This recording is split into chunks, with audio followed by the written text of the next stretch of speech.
Moscú. Estados Unidos no podrá huir de su responsabilidad por el terror contra el pueblo ruso. Washington no podrá huir de la responsabilidad por su implicación en el terror contra el pueblo ruso, declaró la portavoz de Exteriores de Rusia, María Zakharova, al comentar la participación de los militares estadounidenses en los ataques perpetrados por el régimen de Kiev contra el territorio ruso. Recordó una serie de ataques de saboteadores ucranianos contra ciudades y pueblos rusos, incluido un ataque con cohetes contra la ciudad de Klinsy, en la región de Briansk, el 13 de diciembre. Tales acciones del régimen de Kiev se llevan a cabo con la aprobación de Estados Unidos, que participa directamente en el guiado de sistemas de artillería y misiles, así como en el suministro de inteligencia satelital a las Fuerzas Armadas ucranianas, dijo Zakharova en la sesión informativa del 15 de diciembre. Inspirados por este apoyo, los políticos ucranianos ya están anunciando su intención de atacar infraestructuras críticas casi en los suburbios de Moscú.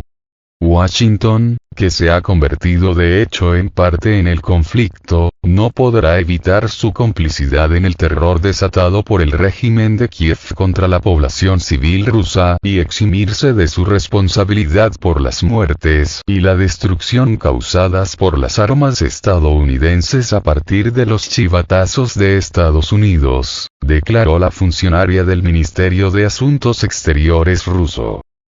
La fórmula de la paz de Zelensky está alejada de la realidad. Zakharova señaló que la atención de Moscú fue captada por el discurso del presidente ucraniano, Volodymyr Zelensky, a los líderes del G7. En este discurso hablaba de exigir a los patrocinadores del régimen de Kiev que proporcionen ayuda militar y financiera adicional, que Rusia empiece a retirar las tropas para Navidad y que el mundo convoque una cumbre global para aplicar la fórmula de paz de Zelensky, que está alejada de la realidad. Estas pseudo-iniciativas de paz se disfrazan con palabras de compromiso, con métodos diplomáticos de solución. Algo así como un plan de paz sencillo. Nuestro país ha subrayado repetidamente, en respuesta a las preguntas y aclaraciones pertinentes, que no fue Moscú quien interrumpió las negociaciones en abril, sino el régimen de Kiev. Toda la responsabilidad del abandono de la diplomacia como método recae en el régimen de Kiev. Y las nuevas realidades están configurando un nuevo panorama sobre el terreno. En consecuencia, como ya han dicho los dirigentes rusos, simplemente les resultará más difícil llegar a acuerdos más adelante, declaró Zakharova en la sesión informativa. Añadió que ya no se puede esperar nada adecuado de las autoridades de Kiev. Un reconocimiento pseudo-jurídico. La decisión del Parlamento polaco de reconocer a Rusia como patrocinador del terrorismo es un paso inamistoso de carácter pseudo-jurídico, declaró Zakharova. Este paso inamistoso forma parte de una campaña informativa y política medida que está llevando a cabo Occidente contra nuestro país, y no tiene nada que ver con la situación real de la lucha contra el terrorismo internacional, dijo la portavoz de Exteriores ruso. Según ella, la medida de Varsovia es de naturaleza pseudo-jurídica, perjudicial para la propia Polonia. El Sejm polaco, Cámara Baja del Parlamento, adoptó una resolución en la que califica a Rusia de Estado que apoya el terrorismo. El documento afirma que Rusia es directamente responsable de la destrucción del vuelo MH17 de Malaysia Airlines en julio de 2014, así como del accidente del Tu-154 cerca de Smolensk en abril de 2010, en el que murieron 96 personas, entre ellas el presidente polaco Lech Kaczynski. La visita de Griffiths a Jersón. Con la visita a Ucrania del secretario general adjunto para Asuntos Humanitarios de Naciones Unidas, Martin Griffiths, se pretende politizar la actividad humanitaria y especular con los sufrimientos de los habitantes pacíficos, declaró Zakharova. Apreciamos los esfuerzos humanitarios que la ONU desarrolla en diversos países y regiones del mundo. Pero en este caso concreto, a nuestro juicio, no se plantea el noble objetivo de prestar ayuda a los necesitados, sino que se trata de las pretensiones de altos representantes de la Secretaría de la ONU de politizar la actividad humanitaria y especular con los sufrimientos de los habitantes pacíficos, cumpliendo el encargo político de Kiev, dijo durante una sesión informativa para los medios. La diplomática caracterizó como provocación la llegada de Griffiths a la ciudad de Jersón.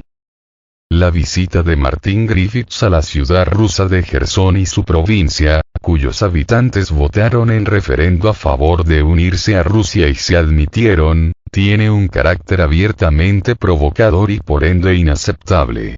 El secretario general de la ONU debería poner fin a tales acciones de sus funcionarios del bloque humanitario y exigir que, en vez de emprender viajes provocadores, cumplan las obligaciones de la Secretaría que derivan del Memorando Rusia-ONU, del 22 de julio, sobre el cese de los intentos de Occidente y del régimen de Kiev de poner trabas a las exportaciones de granos y abonos rusos, señaló.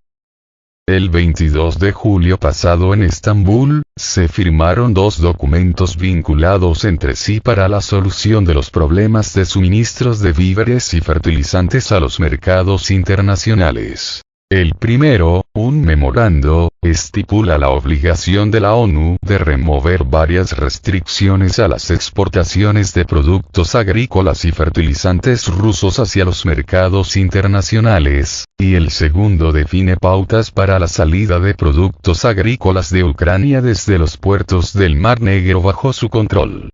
Pero Moscú declara que el memorando todavía no está funcionando como se esperaba. Disculpas del Vaticano. Moscú recibió disculpas del Vaticano por las declaraciones del Papa sobre los chechenos y los buriatos, resaltó Sájarova.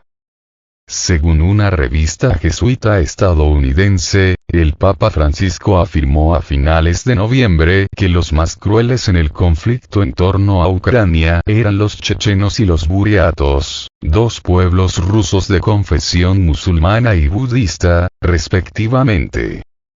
Recibido por canales diplomáticos un mensaje desde el Vaticano que contiene una declaración oficial en nombre del secretario de Estado de la Santa Sede, Pietro Parolin, en relación con las declaraciones mencionadas del pontífice. El discurso, en particular, dice lo siguiente. La Secretaría de Estado del Vaticano presenta sus disculpas a la parte rusa, enfatizó la vocera. Asimismo citó que la Santa Sede respeta profundamente a todos los pueblos de Rusia, su dignidad, fe y cultura así como de otros países y pueblos del mundo. La situación actual, continuó la portavoz, muestra que el Vaticano no solo llama al diálogo, sino sabe cómo dialogar y escuchar a los interlocutores. Este enfoque suscita sincero respeto. Opinamos que el incidente está resuelto y esperamos continuar una colaboración constructiva con el Vaticano, concluyó Sájarova. Relaciones entre Moscú y Chisinau. Moscú llama a Moldavia a dejar de politizar los asuntos de cooperación bilateral, declaró Sájarova. El 14 de diciembre, el viceprimer ministro moldavo, Andrei Spinu, declaró que las autoridades moldavas están elaborando una demanda contra el gigante gasístico ruso Gazprom, por presuntamente provocar la crisis energética en el país al reducir los suministros. Según él, la República pretende exigir una compensación a la compañía porque las autoridades han tenido que recortar gastos en otros sectores de la economía y pedir préstamos. Quisiera volver a llamar a los socios moldavos a que dejen de politizar los asuntos comerciales de la cooperación bilateral, dijo en una rueda de prensa. La vocera recordó que Moscú tomó nota de la declaración absolutamente infundada de Spinu. A la vez afirmó que desde hace décadas Gazprom garantiza la seguridad energética de una serie de países, incluida Moldavia. La empresa, subrayó, no dio ningún paso que ponga en tela de juicio su autoridad como proveedor confiable de portadores energéticos, mientras la parte moldava infringió reiteradamente sus obligaciones estipuladas por el contrato de suministros de gas ruso. En octubre de 2021, Gazprom y la energética Moldova Gas, tras largas negociaciones, prorrogaron por 5 años el contrato de suministro de gas, desde el 1 de noviembre de ese año, con la condición de efectuar una auditoría de la deuda de Moldova Gas en 2022. Gazprom declaró que se reserva el derecho a interrumpir completamente el suministro de gas en caso del incumplimiento del compromiso de pago, así como el derecho a rescindir el contrato en cualquier momento por una grave violación de los plazos del acuerdo sobre la gestión de la deuda histórica de Moldova Gas. Conflicto en Nagorno-Karabaj. Rusia está preocupada por el bloqueo del corredor de Lachin y espera que la circulación del transporte se reanude del todo próximamente, aseveró la portavoz. Nos preocupa el bloqueo del corredor de Lachin, provocado por discordias entre las partes sobre la explotación de yacimientos minerales. El Ministerio de Defensa de Rusia y el contingente de paz ruso desarrollan enérgicos esfuerzos para lograr la desescalada. Esperamos que la circulación del transporte se reanude del todo próximamente, dijo. El corredor de Lachin, que conecta Nagorno-Karabaj con Armenia, es controlada por un contingente de paz ruso. Durante la firma de la declaración de los líderes de Armenia, Azerbaiyán y Rusia del 9 de noviembre de 2020, las partes asumieron los compromisos que deben cumplirse estrictamente, subrayó la diplomática y agregó que es inadmisible crear problemas para la actividad de la población civil. Zaharova calificó como infundadas y provocadoras las acusaciones que se dirigen al contingente ruso, señalando que éste está cumpliendo con eficacia su misión y actúa como garante de la estabilidad en la región. El Ministerio de Defensa de Rusia comunicó que Azerbaiyán bloqueó el 12 de diciembre la carretera Stepanakert-Goris, la única vía entre Nagorno-Karabaj y Armenia. En relación con eso, los altos mandos del contingente ruso sostienen negociaciones con representantes de Azerbaiyán sobre la reanudación de la circulación del transporte civil en esta ruta.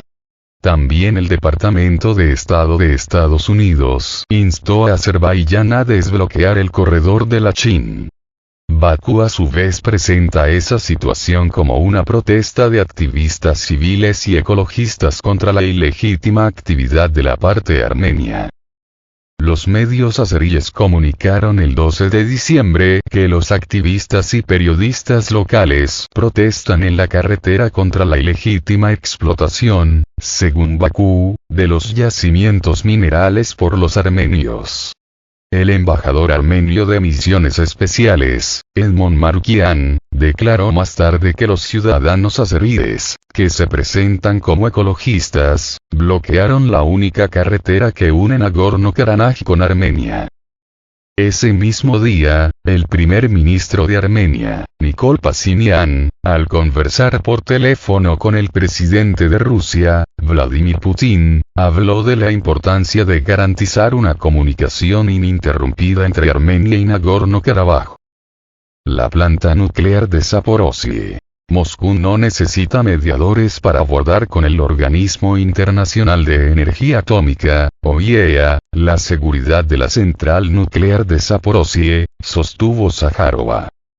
Debatimos las posibles características de una declaración sobre la creación de una zona de seguridad de la planta de Zaporozhye exclusivamente a través de contactos directos con el secretariado del Organismo Internacional de Energía Atómica y el director general de la agencia.